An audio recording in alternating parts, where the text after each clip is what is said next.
እግዚአብሔርን እጅግ አድርጌ አመሰግናለሁ።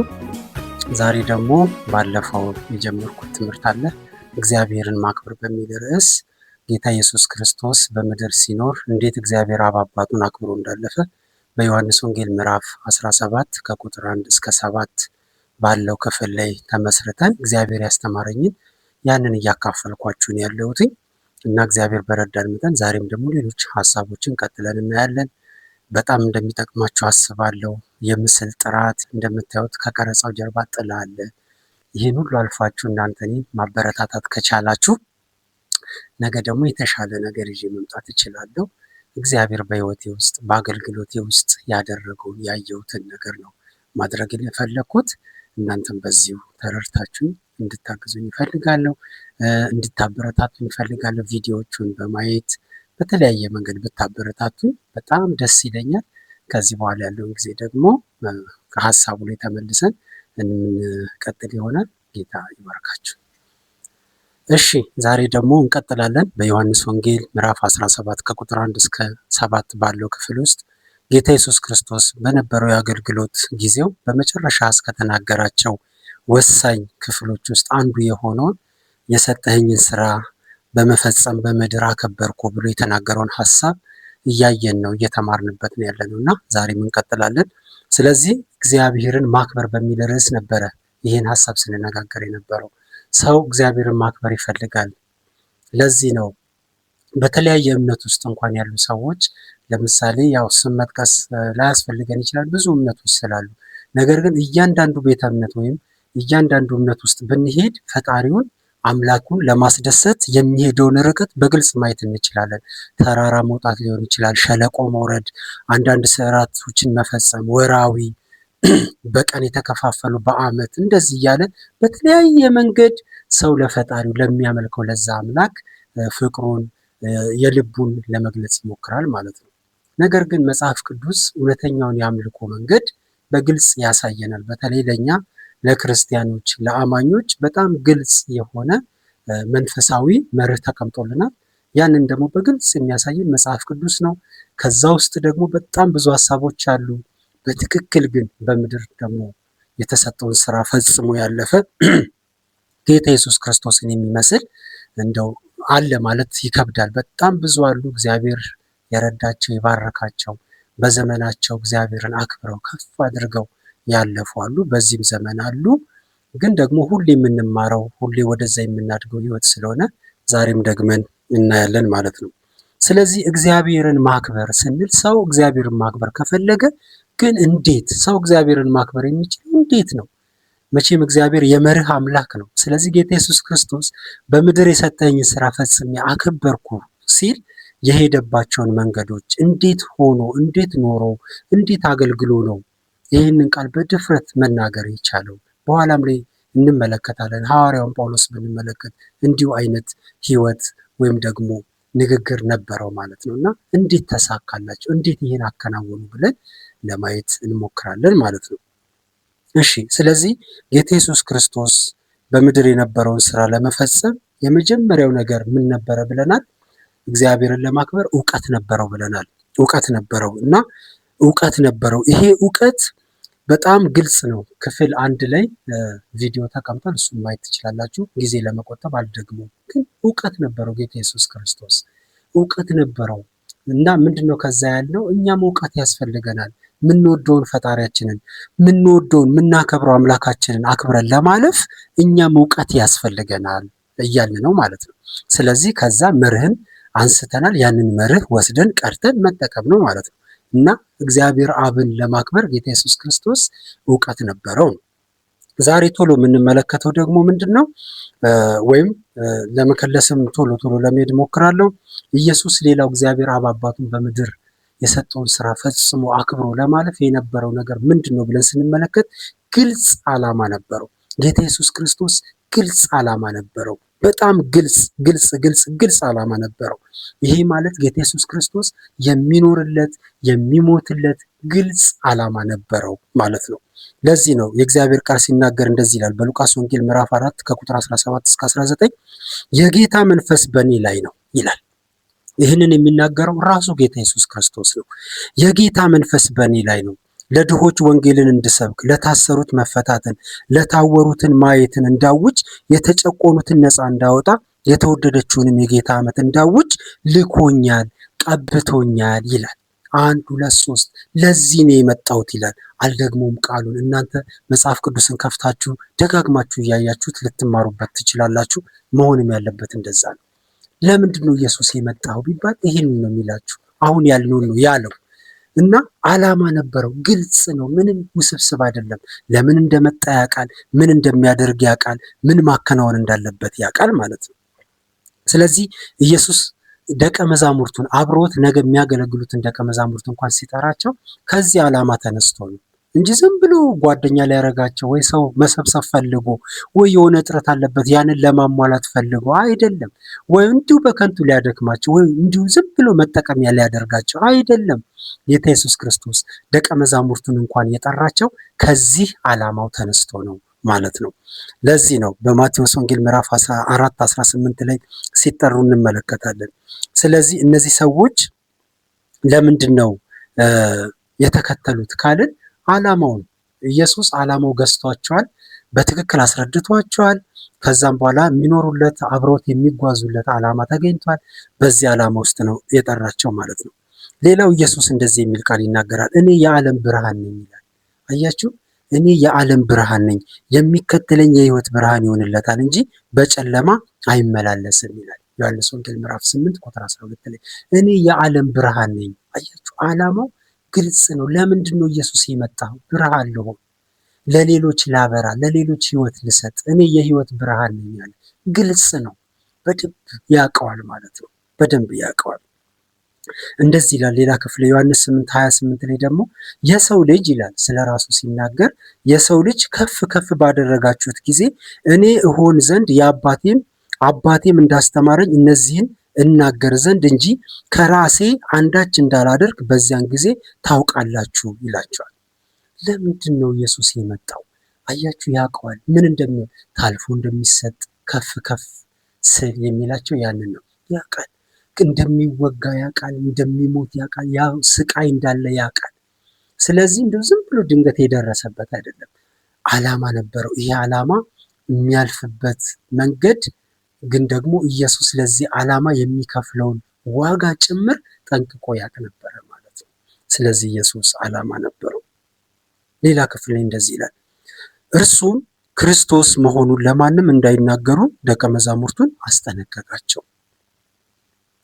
ኢየሱስ ከዚያ ጊዜ ጀምሮ ወደ ኢየሩሳሌም ይሄድ ዘንድ በዚያም በሽማግሌዎች በካህናት አለቆችና በኦሪት ሕግ መምህራን እጅ መከራን ይቀበልና ይገደል ዘንድ በሦስተኛውም ቀን ከሞት ይነሳ ዘንድ እንደሚገባ ለደቀ መዛሙርቱ ይገልጽላቸው ጀመር ይላል። ማቴዎስ 16:21፣ ሉቃስ 9 ከ21 እስከ 22። አያችሁ ወዴት እንደሚሄድ ምን እየመጣበት እንዳለ ለዛ ዋጋ ደግሞ የሚከፍለውን ነገር ሁሉ በግልጽ ይነግራቸው ነበር። ዓላማው ግልጽ ነበረ።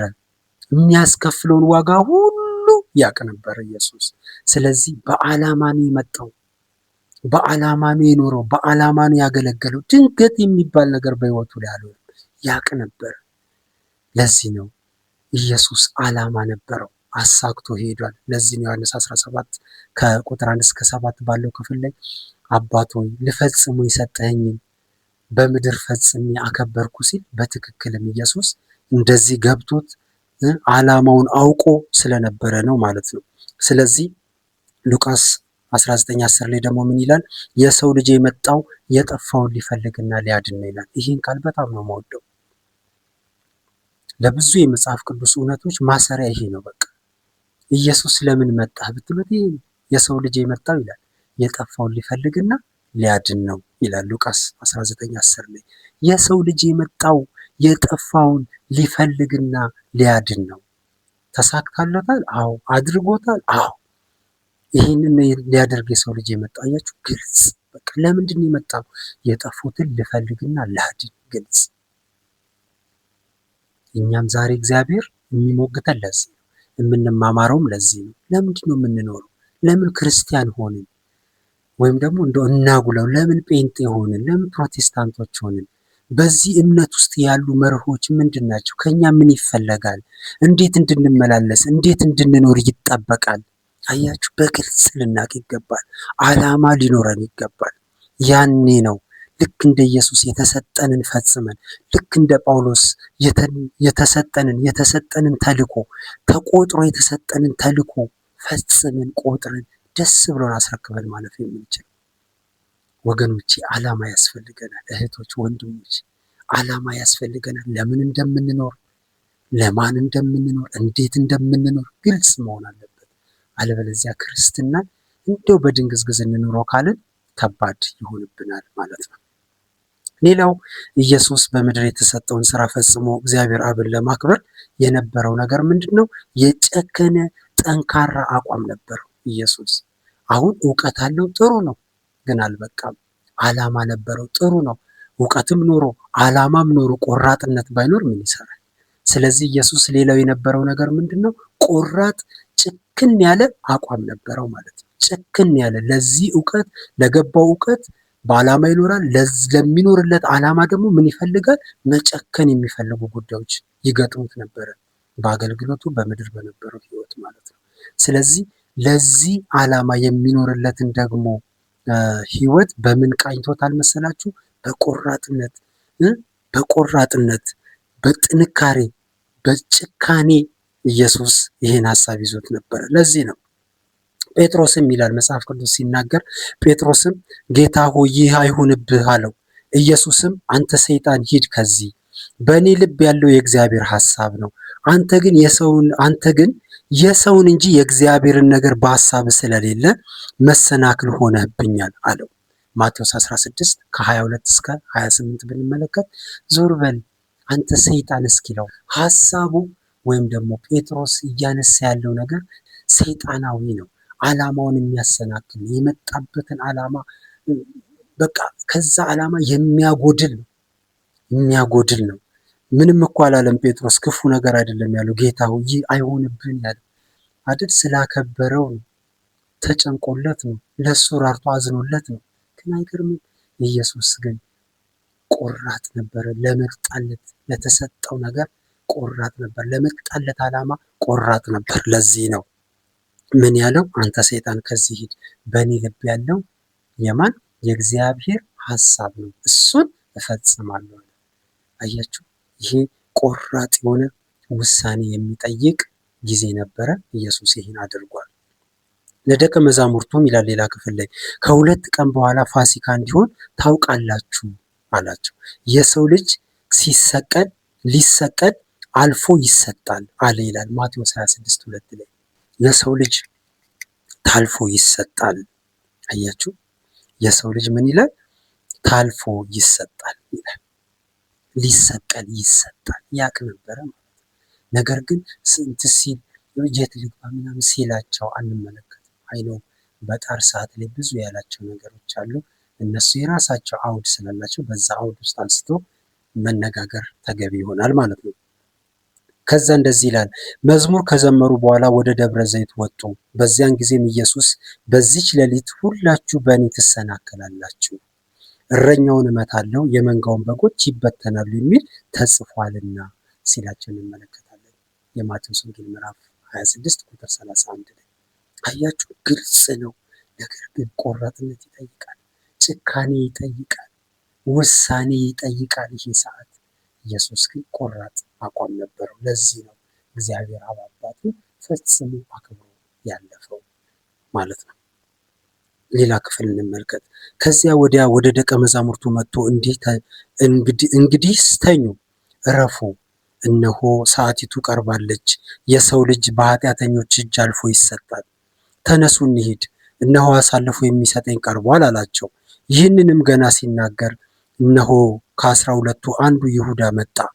ከእርሱም ጋር ብዙ ሕዝብ ሰይፍና ጎመድ ይዘው ከካህናት አለቆችና ከሕዝቡ ሽማግሌዎች ዘንድ መጡ ይላል። አሳልፎ የሚሰጠው የምስመው እርሱ ነው፣ ያዙት ብሎ ምልክት ሰጥቷቸው ነበር። ወዲያውም ወደ ኢየሱስ ቀረበና መምህር ሆይ ሰላም ላንተ ይሁን ብሎ ሳመው። ኢየሱስም ወዳጄ ሆይ ለምን መጣህ አለው። በዚያን ጊዜ ቀረቡ፣ እጃቸውንም በኢየሱስ ላይ ጭነው ያዙት ይላል ማቴዎስ ምዕራፍ 26 ከ45 እስከ 50። አያችሁ አሳልፎ ሲሰጠው። ማታ እኮ አብረው በልቷል ፋሲካ። የሚገርም ነገር እኮ ግን በቃ ኢየሱስ ሲኮንነው ወይም ደግሞ ሌላ ዲያሎግ ውስጥ ሌላ ንግግር ውስጥ ሲበዛ በቃ ጨካኝ ነው። ይህን ጽዋ ሊጠጣ እንደሚገባው በደንብ ገብቶታል፣ ያውቃል። ስለዚህ ለዛ ብቻ ኢየሱስ ራሱን ሲያሰናዳ ሲያዘጋጅ እንመለከታለን ማለት ነው። እግዚአብሔር በእውነት የጨከነ ጠንካራ አቋም እንዲኖረን ይርዳል። ክርስትናን አንዱ አክብረንበት የምናልፈው መንገድ ያ ስለሆነ እስቲ ወደ ጳውሎስ እንመልከት። አንድ ነገር ይላል ሐዋርያ ጳውሎስን በአገልግሎት ውስጥ በሕይወቱ ዘመን ከተናገራቸው የተወሰኑትን ክፍሎች ለመመልከት እንሞክር። እንደዚህ ይላል፣ ጳውሎስ ግን ለምን እንዲህ እያለቀሳችሁ ልቤን ታባቡታላችሁ? እኔ መታሰር ቀርቶ ስለ ጌታ ኢየሱስ ስም በኢየሩሳሌም ለመሞት እንኳን ዝግጁ ነኝ አላቸው ይላል ሐዋርያት ሥራ ምዕራፍ 21 ቁጥር 13 ላይ። ለምንድን ነው ወዲህ የምታባቡት? ወደውት ነው። እሱ አብሯቸው ብዙ ቆይቷል። በአገልግሎቱ ደስተኞች ናቸው። ህይወቱ ደስ ይላል። የሚሰጣቸው ነገር ሁሉ ደስ ይላል። ነገር ግን ሲለይ ከነሱ ሊርቃቸው እንዳለ ሲያውቁ በጣም ሆዳቸው ባባ እና እሱንም ቻሌንጅ ሊያደርጉት እንደሞከሩ ነው ክፍሉን የምንመለከተው። ሐዋርያ ጳውሎስ ግን አንድ ነገር ይላል። ለምንድን ነው እንደዚህ ሆዴን የምታባቡት? ለምንድን ነው እንደዚህ እንትን ማለት እሱን ተነክቷል። በሚሆኑት በሚያደርጉት ነገር የጳውሎስ ልብ ተነክቷል ማለት ነው። ይህን ያህል ካላቸው ነገር ግን ምን ይላል? እንዴ ምን ሆናችኋል? ለመሞት እንኳን ዝግጁ ነኝ ለዚህ እውነት ይላቸዋል። አያችሁ ክርስትና እንደዚህ እስክንል ድረስ ይጠብቅብናል። እንደዚህ እስክንል ድረስ ይፈልጋል ክርስትና። የጨከነ ጠንካራ አቋም ሊኖረን ያስፈልገናል።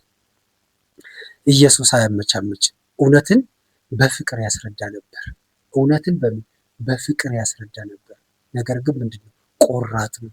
ዓላማውን የሚያሰናክል ምንም ነገር መሀል እንዲገባበት የሚፈቅድ አይነት አምላክ አልነበረም ጌታ ኢየሱስ ክርስቶስ።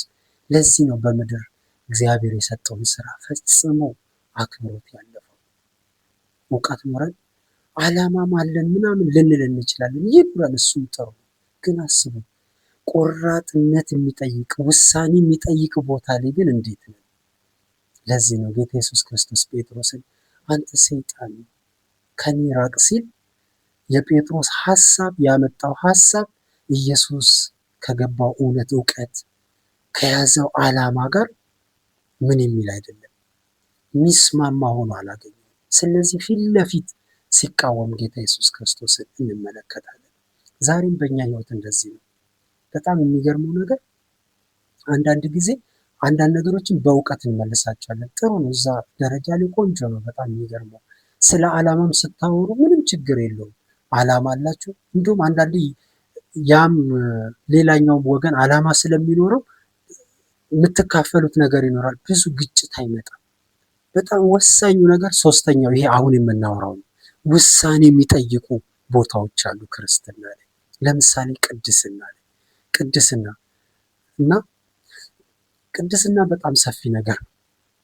ለምሳሌ የሰው ነገር አለመንካት፣ ራስን በንጽህና መጠበቅ፣ በቅድስና መመላለስ፣ እግዚአብሔር የሚጠላውን መጥላት፣ የሚወደውን መውደድ። አያችሁ ሰው አየ አላየ፣ ሰው ኖረ አልኖረ እንዴት ነን እኛ ነው። አሁን ይሄ ውሳኔ ይጠይቃል። ታውቃላችሁ አሁን እንዲህ ማስተማር መናገር ቀላል ሊሆን ይችላል።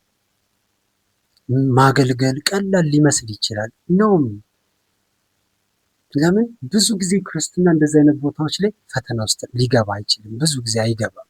ለምን? አይምሯችንም ስለለመደው ተጠንቅቀን የምናደርጋቸው ነገሮች ይበዛሉ። ግን እስቲ አስቡት፣ እንዋሽ ስንባል፣ እንስራቅ ስንባል፣ እናጭበርበር ስንባል፣ ጉቦ ስጠኝ ወይም ደግሞ ውሰድ ስንባል ህሊናችን ያውቀዋል። እውቀት አለን፣ ዓላማ አለን፣ በትክክል ይገባናል። ግን እንደዚህ ውሳኔ ጭካኔ የሚጠይቁ ቦታዎች ላይ ግን እንዴት ነን?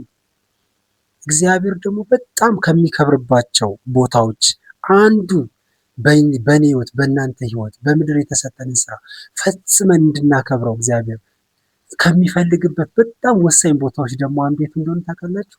ይሄ ቆራጥነት፣ ውሳኔ የሚጠይቁ ቦታዎች ናቸው ማለት ነው። ስለዚህ እግዚአብሔር ከኛ ምን ይፈልጋል? ቆራጥ እንድንሆን። በቃ አዎ ክርስቲያን ነኝ፣ መመሪያዬ መርሄ የሚቀዳው ከመጽሐፍ ቅዱስ ነው። ይሄ መጽሐፍ ቅዱስ እጄ ላይ ያለ አነባዋለሁ፣ እውቀት አለ። ስለዚህ መጥላት ያለብኝም መውደድ ያለብኝም ያሳየኛል፣ ይነግረኛል። ውሳኔ ላይ ስመጣ ግን እንዴት ነው? አያችሁ፣ እግዚአብሔር እንድንወስን የውሳኔ ሰዎች እንድንሆን ከኛ ይፈልጋል ማለት ነው። እግዚአብሔር በዚህ ሁኔታ ይባርክ። በጌታ ኢየሱስ ስም አሜን።